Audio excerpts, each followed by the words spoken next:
Hello students, good morning. Welcome to ILS academy. ILS academy में आपका स्वागत है। और आज का जो हमारा टॉपिक है that is the most important topic of class 10th electricity, that is Ohm's law.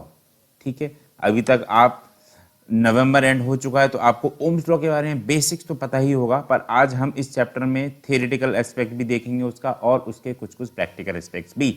ठीक है, तो व्हाट इज ओम्स लॉ? सबसे पहले हम बेसिक डेफिनेशन की अगर बात करें ओम्स लॉ की, जो कि बहुत इंपॉर्टेंट है, ये हम आपको बताना चाह रहे हैं। C, the current flowing in a circuit is proportional to the voltage. ठीक है, एक तो ये होता है, या फिर the voltage in a circuit is proportional to current. ठीक है, जरा सा ध्यान से सुनिएगा। सी, अच्छा, ये दो कंडीशन है। दिस इज, ये मैं अगर इसका मार्कर से कलर चेंज कर दूं तो ये मेरा आ गया रेड से। This is your 1, this is your 2। ठीक है, अच्छा, अब मैं ये बात करूं, बचपन में तो हमको भी बहुत दिक्कत आती है कि I is proportional to V है या V प्रोपोर्शनल टू I है। तो ठीक है, C, this is correct, this is incorrect. ठीक है, तो आप हमेशा डेफिनेशन में क्या लिखेंगे? The current flowing in a circuit. ठीक है, आप अगर नोट करना चाहें नोट कर लें या फिर इसे आगे करके पॉज कर लें। Current flowing in a circuit is proportional to the voltage. ठीक है, करंट जो है हमारा वो वोल्टेज से प्रोपोर्शनल है। ठीक है, प्रोपोर्शनल कौन सा है? Directly proportional. ठीक है, प्रोपोर्शनल क्या होता है? Directly proportional. ठीक है, सबसे पहली चीज आप ये याद रखेंगे। ठीक है, तो आप डेफिनेशन में गलती नहीं करेंगे।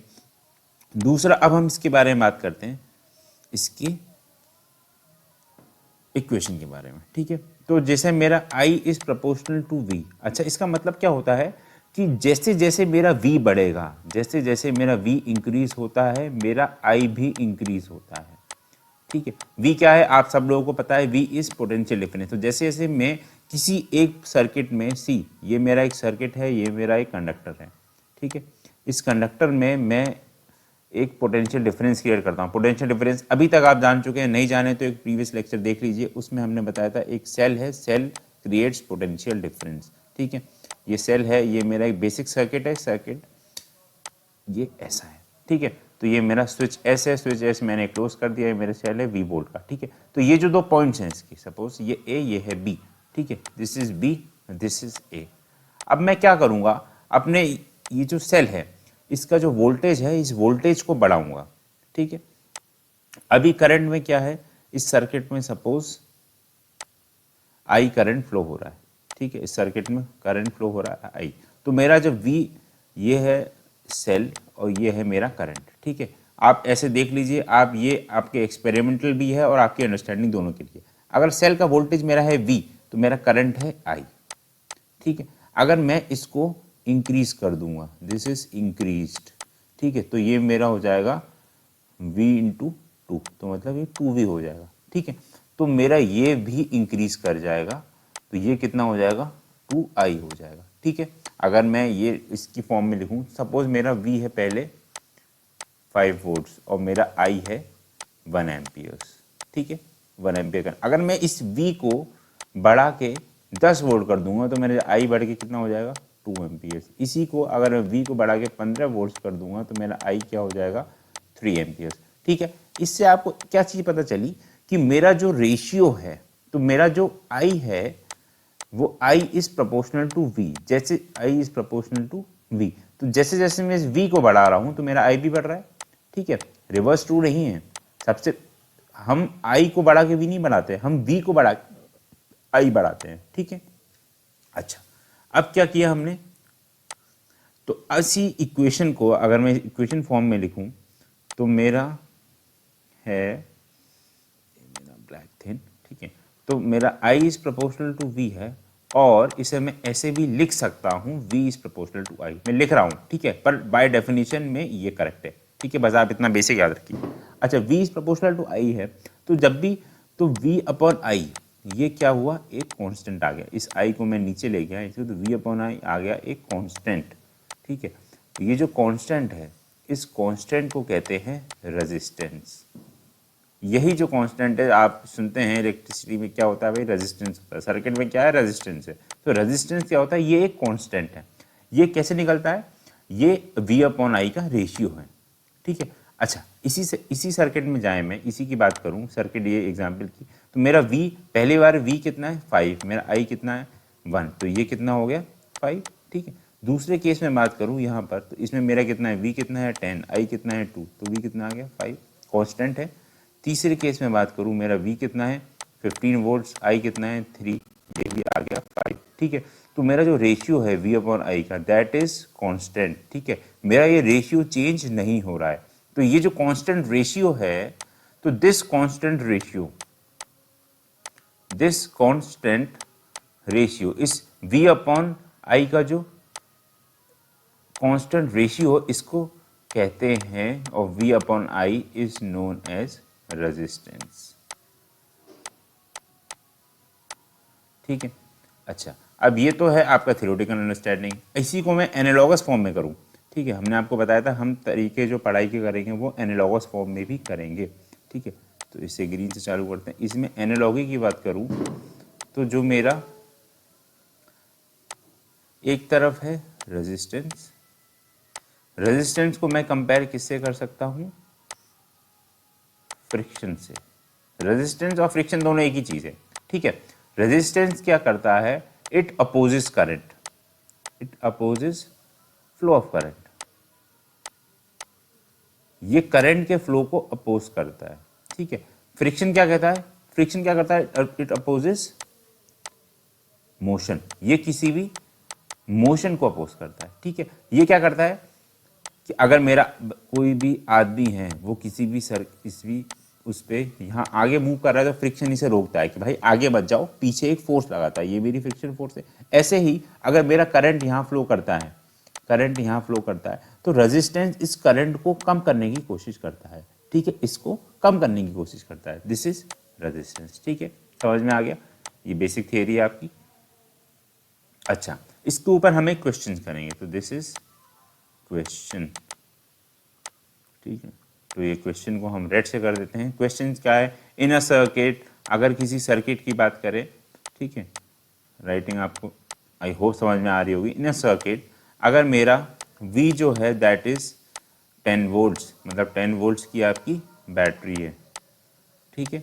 अब आपका जो करंट फ्लो हो रहा है दैट इज 2 एम्प्स, तो find the resistance, find the resistance, इसका रेजिस्टेंस बता दीजिए, ठीक है। दिस इज, अब क्या है, बाय ओम्स लॉ, हमको पता है ओम्स लॉ हमने ऊपर पढ़ लिया। ओम्स लॉ को रट लीजिए, याद कर लीजिए, आपके हर जगह यूज होगा। ओम्स लॉ क्या होता है कि मेरा V is equal to I into R, ठीक है, ये आपका हर जगह यूज होगा। इसको डब्बे में बंद करके इसे स्टार मार्क कर दीजिए, ठीक है। तो V is equal to I R, तो मेरा R कितना हो गया, R is equal to V upon I, ये हमने ऊपर भी देखा था। तो ये क्या है, V मेरा कितना हुआ 10 वोल्ट्स और I हो गया मेरा 2 एम्पियर इज इक्वल टू 5, और इसकी जो यूनिट होती है दैट इज ओम्स, ठीक है। ओम्स लॉ है तो रेजिस्टेंस की यूनिट ओम्स है, तो मेरा जो R आ गया that is equal to 5 ohms, ठीक है। बहुत ही सिंपल क्वेश्चन है, आपने इस तरह के बहुत सारे क्वेश्चन किए होंगे, फाइन। अच्छा, अब हम क्या करेंगे, जो हमारा थोड़ा सा समझने वाली चीज़ है इसमें, वो क्या है, इसका एक्सपेरिमेंट, वो हम कहते हैं हम एक्सपेरिमेंट में कैसे देखेंगे, एक्सपेरिमेंटल अंडरस्टैंडिंग, ठीक है। इसमें मैं आपको एक क्वेश्चन की फॉर्म में बताऊंगा कि आपको ये समझ में आ जाएगा कि ये ओम्स लॉ आपका सेटिस्फाई कर रहा है नहीं कर रहा। दिस इज अ क्वेश्चन, ठीक है। क्वेश्चन में क्या है, मेरे दो सर्किट्स हैं, मेरे दो ग्राफ्स हैं, ठीक है, अलग अलग सर्किट्स के अलग अलग ग्राफ है। ये मेरा V है, ये मेरा I है, और ये मेरा एक कर्व है, ठीक है, स्ट्रेट लाइन है, ठीक। अच्छा, दूसरा क्या है, ये मेरा V है, ये मेरा I है, और ये मेरी ऐसा है, ठीक है। तीसरा क्या है, this is your A, this is your V। Student थोड़ा सा ध्यान से समझिएगा इसे, बिकॉज ये चीज़ नई है और आपके शायद नॉर्मल बुक्स में ये चीज़ नहीं दिखाई जाएगी, क्योंकि ये कॉन्सेप्ट है आपका ग्राफिकल और फिजिक्स। मैंने कहा जब भी फिजिक्स में ग्राफ्स आपके जुड़ जाएंगे तो चीज़ें थोड़ी ट्रिकी हो जाएंगी, पर आप इसे अगर ढंग से देखेंगे तो आप इसे अच्छे से सॉल्व कर पाएंगे, ठीक है। तो ये मेरा तीसरा कर्व है, that is V, this is I. ठीक है, तो इसमें जो मेरा क्वेश्चन क्या है, दिस क्वेश्चन इज, ये मेरा सी है, which of the following curves, which of the following curves follow or obeys Ohm's law? Ohm's law। ठीक है, ये मेरा क्वेश्चन है। ठीक है, अच्छा आंसर क्या है इसमें से, क्वेश्चन आप समझ जाइए, क्वेश्चन क्या है, उसने 3 कर्व दिए, ये तीनों कर्व एक अलग अलग सर्किट के हैं। ठीक है, हर एक सर्किट में कुछ भी कर्व हो सकता है आपका वी और आई का। ठीक है, तो ये मेरा चेंज कर देता हूँ, तो ये मेरा एक सर्किट फर्स्ट है, सर्किट फर्स्ट में वी और आई ऐसा है, इसे कहते हैं स्ट्रेट लाइन। स्ट्रेट लाइन है वी और आई के बीच। ठीक है, ये एक कर्व है, स्ट्रेट लाइन नहीं है, तो ये कर्व्ड ग्राफ है बिटवीन वी एंड आई। ये भी एक कर्व्ड ग्राफ है। ठीक है, आप 11th-12th में पढ़ेंगे इन ग्राफ्स के बारे में, ये आप सब मैथ में पढ़ेंगे, ये कर्व्ड ग्राफ है। ठीक है, अच्छा तो अभी हमने क्या पढ़ा कि वी और आई में आपका, जब भी आप याद रखिए, जब भी ओम्स लॉ की बात करेंगे, ओम्स लॉ में जो वी आई कर्व, ठीक है, या फिर मेरा आई वी कर्व, ठीक है, इससे पहले हम क्वेश्चन कर चुके हैं वी आई कर्व का और आई वी कर्व के भी, तो वी आई कर्व या आई वी कर्व जो होगा is always a straight line. ठीक है, लिख लीजिए, याद कर लीजिए, एकदम नोट्स में अपने लिख लीजिए। ठीक है, अपने दिमाग में ये बात बिठा लीजिए, is always a straight line, तभी वो मेरा ओम्स लॉ को ओबे करेगा।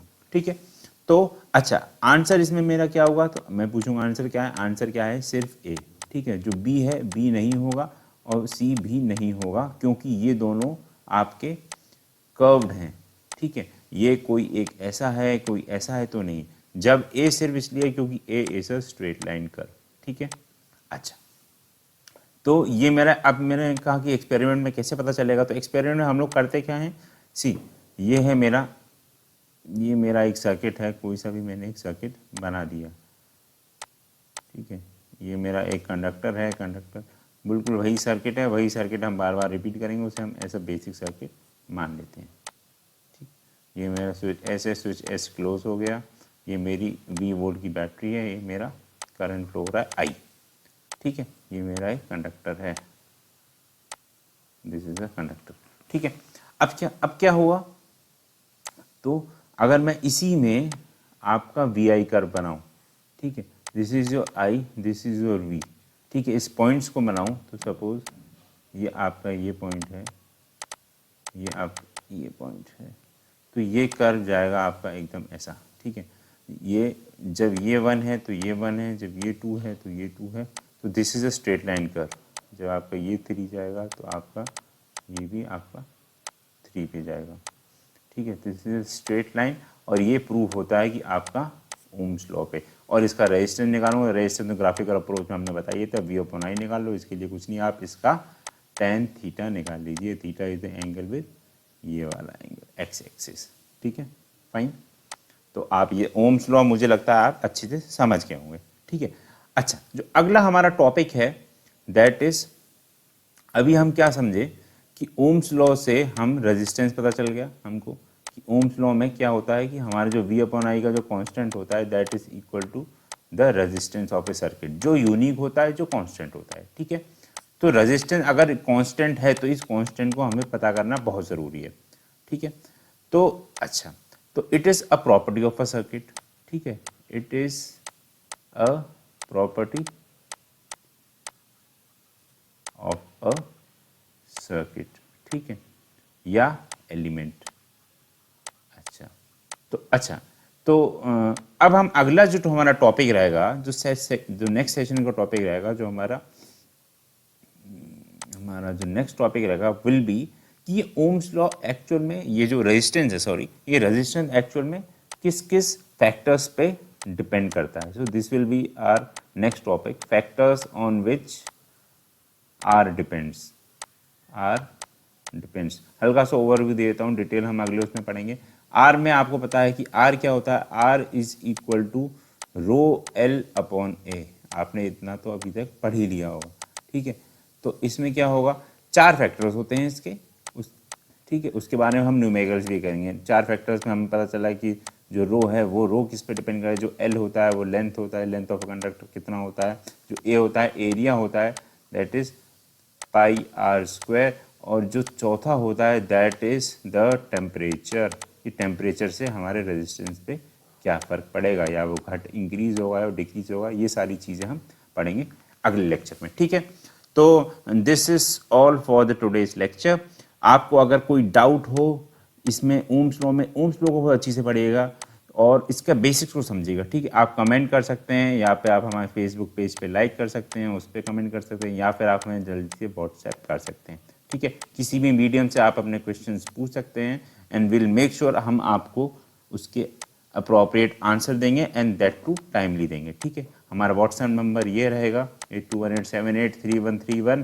Please do like and subscribe, ठीक है, जिससे कि हमें अपना मोटिवेशन मिलता रहे ताकि हम आपको और अच्छे से सर्व कर सकें, ठीक है।